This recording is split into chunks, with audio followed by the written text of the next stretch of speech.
Une argenterie étincelante, des verres en cristal, une table qui aurait pu se dresser dans l'un des plus beaux palais d'Europe.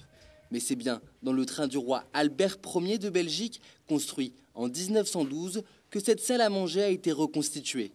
Pour la première fois, une dizaine de trains royaux sont réunis au musée des chemins de fer d'Utrecht. Venus des 4 coins d'Europe, leur transport aux Pays-Bas a nécessité une logistique énorme. Certains trains ont pu venir par chemin de fer, celui de la Suède, celui de François Ferdinand, l'archiduc d'Autriche, ou encore celui d'Albert Ier. Mais certains wagons étaient tellement fragiles, comme celui de Maria Pia, la reine du Portugal, qu'ils ont été hissés par des grues sur des camions. Du plus vieux wagon, celui de la reine Adélaïde, construit en 1842 au Royaume-Uni, au train moderne de la reine Juliana des Pays-Bas, c'est une partie de l'histoire des familles royales que retrace cette exposition.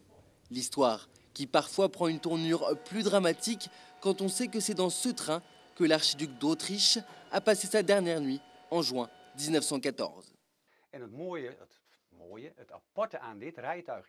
C'est dans ce compartiment même que Franz Ferdinand a fait son dernier voyage vers Sarajevo.